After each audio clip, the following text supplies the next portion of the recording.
नमस्कार, मेरा नाम हिमांशु धवन और आज इस वीडियो में बेसिकली हम एक ही बात कर डर से उभरने की कोशिश करेंगे। वो डर ऐसा कि क्या मैं कभी बाप बन सकता हूँ, यस या नो। तो इस डर का सबसे पहला रीज़न जो होता है वो एक मेल बॉडी से ही निकलता है और वो सोचता अलग अलग पैटर्न्स में है। कभी उसकी वाइफ में उसको दिक्कत नज़र आ रही होती है, वो कभी अपने टेस्ट नहीं करवाता जब तक कोई गायनेक या कोई डॉक्टर उनको रिकमेंड नहीं करता कि सीमन एनालिसिस का टेस्ट कराओ। बट एनी हाउ, आज मैं कुछ क्लियरिटी देना चाहता हूँ जिससे आप अपने कंसीव के पार्ट को जल्दी कर सकते हैं। सबसे पहली बात, अगर आपकी मैरिज को 1 साल हो गया और आप ट्राई कर रहे हो बट अभी तक कंसीव नहीं हो, तो प्लीज़ अपना एक सीमन एनालिसिस का टेस्ट जरूर करो। सीमन एनालिसिस के टेस्ट से अगर कुछ भी डिसएडवांटेजेस उसमें देखने को मिलती है, मतलब कि डिसएडवांटेजेस का करने का मतलब ये है कि आपकी मॉर्फोलॉजी थोड़ी सी ख़राब है या मोटिलिटी थोड़ी सी ख़राब है या स्पर्म काउंट थोड़े से लो है, तो उसको कवर अप किया जा सकता है। ऐसे आपके सामने का मैं कुछ रिपोर्ट्स दिखा रहा हूँ जहाँ पर पेशेंट को रिकवरी मिली है। तो ये कुछ रिपोर्ट्स आपके सामने हैं जहाँ पर पेशेंट ने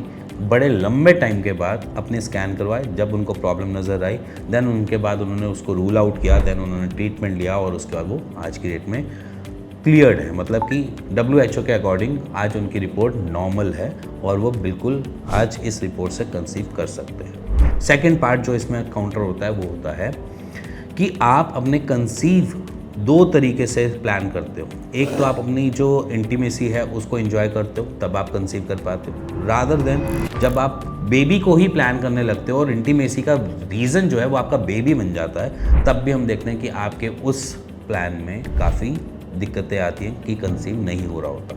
तो इसलिए enjoy your intimacy, not for a baby.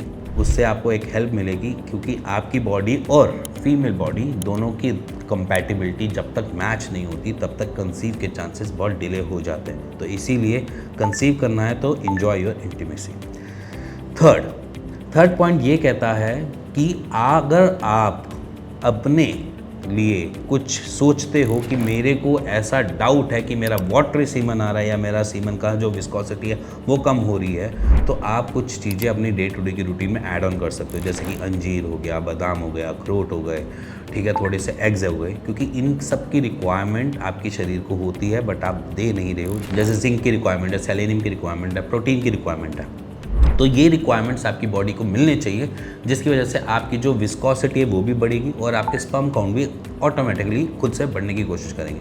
तो ये कुछ चीज़ें हैं जो मेरे ख्याल से आपको लाइफस्टाइल में ऐड ऑन करनी चाहिए, जिससे आपकी कंसीव का पार्ट एज़ कम्पेयर टू जो आप डिले प्रोसेस देख रहे हो वो अर्ली बेसिस पे होना स्टार्ट हो जाए। अब इसके बाद एक पॉइंट आता है जहाँ पर हम हमेशा अपने पेशेंट्स को भी रिकमेंड करते हैं, चाहे वो हमसे मेडिसिन ले रहे हैं या नहीं ले रहे हैं, हम उनको ये रिकमेंड करते हैं कि आपने अपनी लाइफ में ना जो पैटर्न है उसको थोड़ा चेंज करना पड़ेगा। उसमें आपने अपनी एक्सरसाइज और डाइट को थोड़ा सा ध्यान देना पड़ेगा।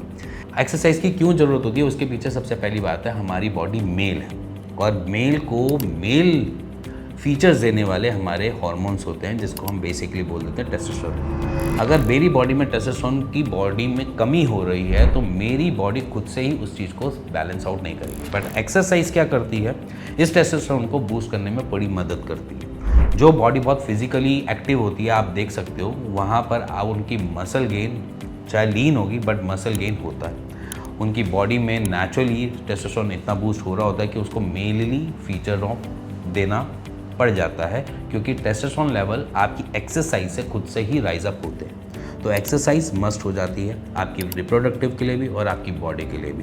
तो इसीलिए पसीना बहाओ, चाहे जिम में बहाओ, चाहे आप रनिंग करके बहाओ, किसी भी तरीके से बहाओ, बट आपको पसीना बहाना ज़रूरी है और वो ज़रूरी cause by we are male, इसीलिए तो एक्सरसाइज करना मस्ट है। तो एक्सरसाइज कभी भी स्किप नहीं करनी।